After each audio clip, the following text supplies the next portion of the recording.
Previously on Alan Wake, I wrote a horror story that has come true. Thomas Zane did the same in the 70s. You will go no further. If I continue like the Dark Presence wants me to, the story I'm writing won't save Alice. It's a horror story.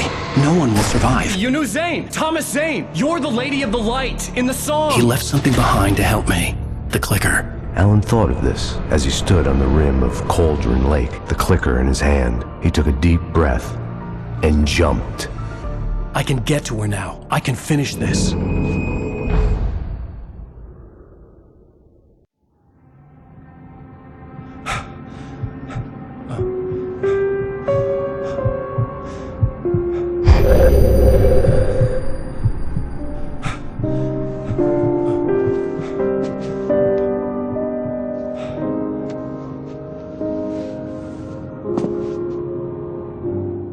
I had a hangover. My head was about to explode and the light hurt my eyes. I needed my sunglasses and painkillers to dull the pain. In one of my finer moments of self-deception, I swore to quit drinking.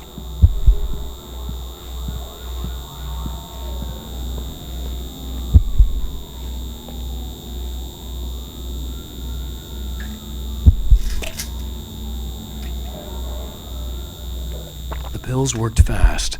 The prospect of being awake started to seem bearable again. The lights were like needles in my eyes. I needed my sunglasses.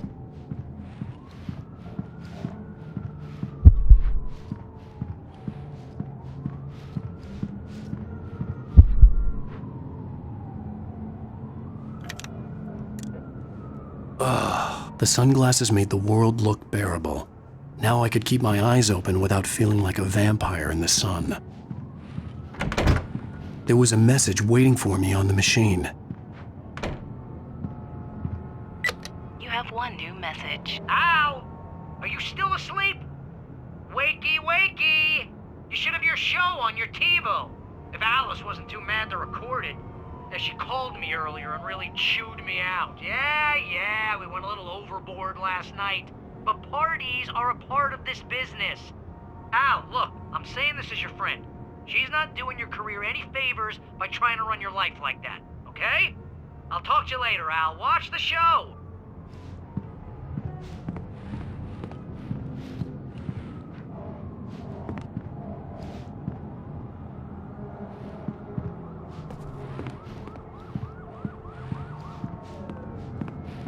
I'd been a guest on the talk show the previous night, talking about my latest book. The show was supposed to be waiting for me on our TiVo.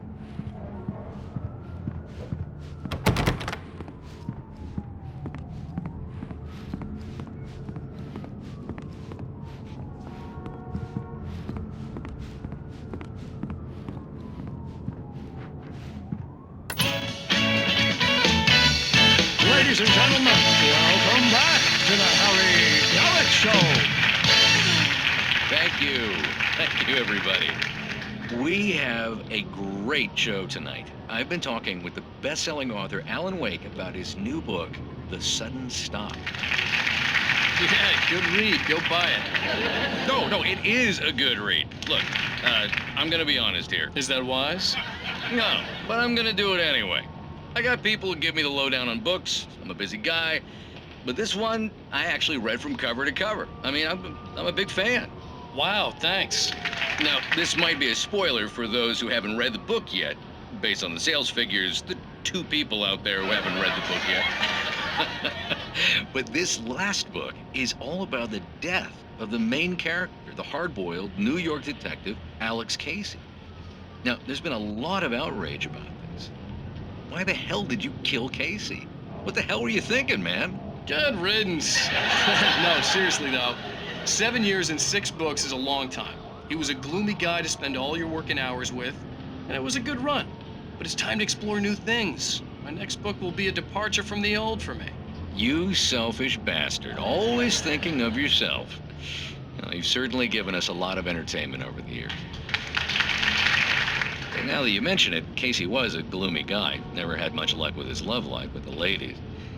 Was that autobiographical in any way? Yeah, no kidding. Casey's lady friends tended to die on him. With Casey, it was all about his pain. No, Nothing autobiographical about that. I'm a happily married man. My wife is my muse. Well, congratulations. That's great to hear. So, how's the publicity tour been treating you? Good, great.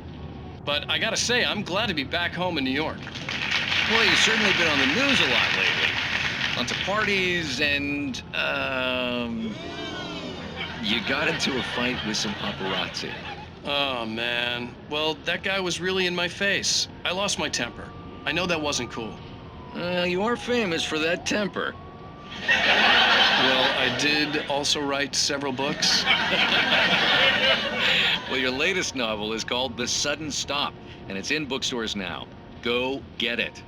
That means the two of you out there who haven't bought it yet. Ladies and gentlemen, that's all we have for you tonight. I want to thank all our guests for the evening. Alan Wake, Sam Lake. Once more, do the face for a Sam. And our musical guests, Poets of the Fall. Thank you, and good night. At least I'd been funny. I told myself I could live with that. Hey, honey. Did you watch the show? I didn't say anything stupid if that's what you want to know. Okay, Grumpy. You want an aspirin or something? Are you going to start with me about drinking now? You know what? I should have followed her Go back to sleep, advice, Alan. but suddenly I was angry. What? Now you can't even talk to me? Well, this morning I was angry because you said you'd be home at midnight and you showed up at 7 a.m. and passed out in mid-sentence. Now I'm over it. Are you angry? This goddamn tour. It's gotten out of hand. Oh, honey. It's almost over, right? We can get back to normal. Then you can start writing again. I'm sorry, honey. Alan, you're not thinking straight. Just take a shower and go back to bed, huh? Yeah, you're right, honey. I'm sorry. Once this is over, let's go away together. A vacation. Just you and me. Some peace and quiet.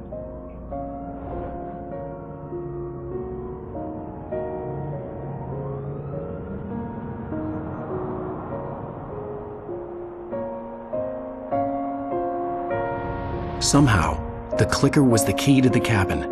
I had to return to Cauldron Lake to save Alice.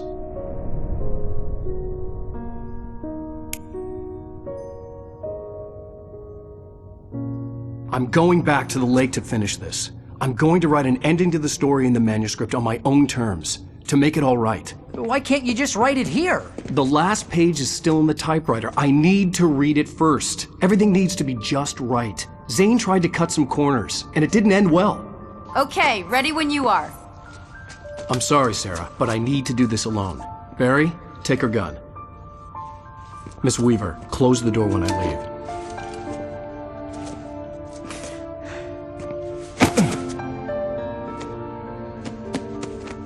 Good luck, Al.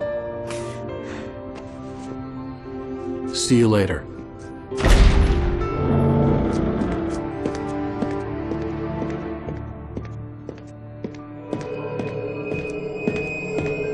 When I got out, it was warm and sunny. I'd flicked the switch of the clicker. Had it done this? I didn't stop to question it. I had to take advantage of the sunlight to get to the lake. On Zane's page, I'd stood on the rim of Cauldron Lake, about to use the clicker. That's where I was headed.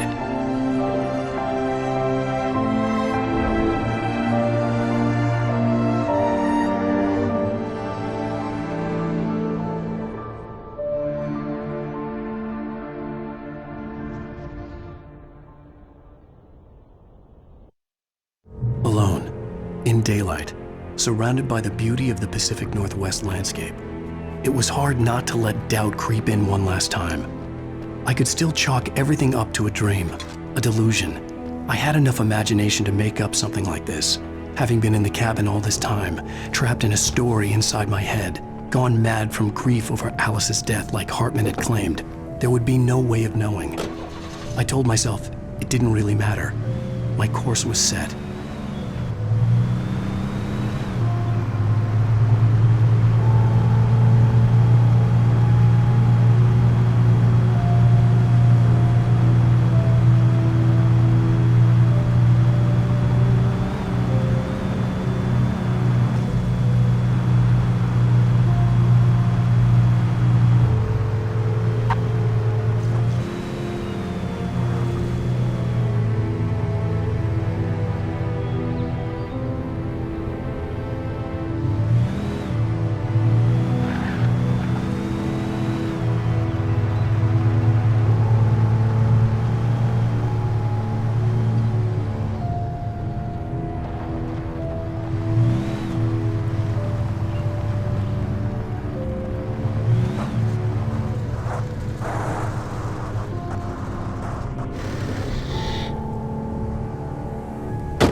was a link between us, always would be.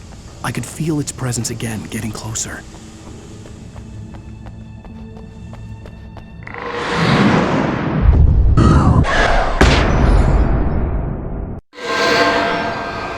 I will kill your wife.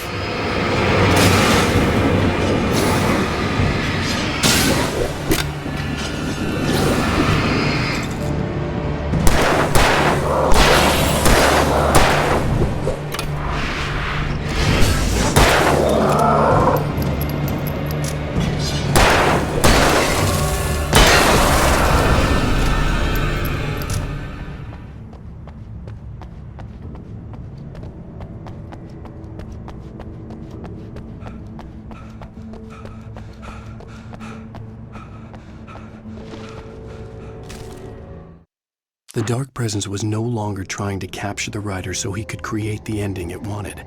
The writer knew too much. He was too strong. And he carried a weapon left behind by Thomas Zane, something that could hurt it.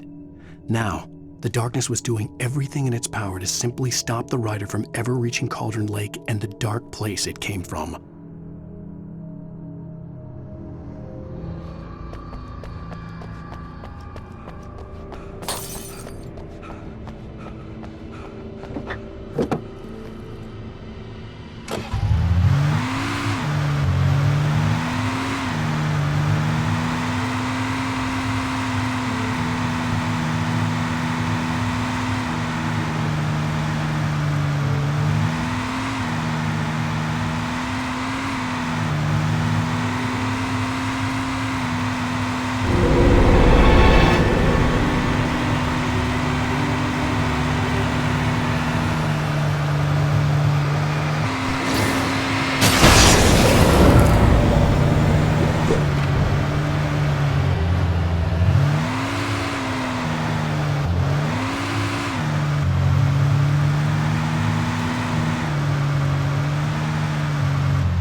Based on the signature in the motel register, Agent Nightingale had stayed here, in room number 2.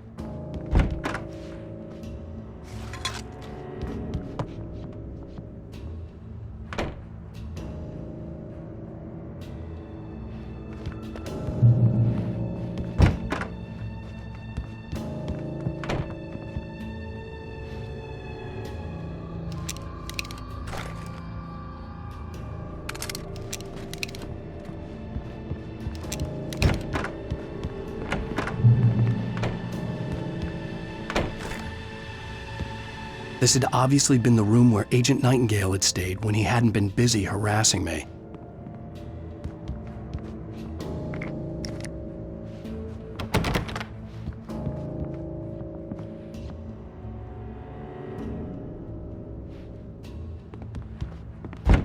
Look after yourself and your co-workers!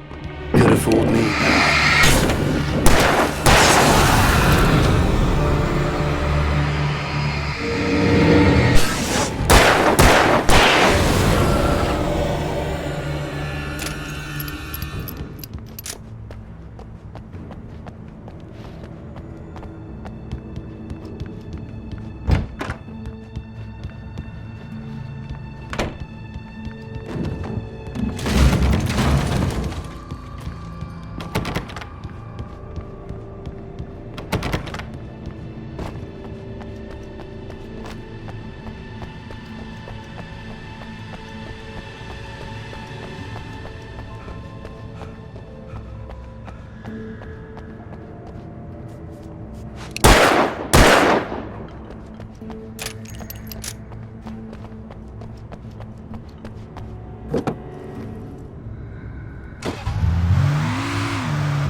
bottom of Cauldron Lake was a graveyard of things the lake had claimed in one way or another over the decades.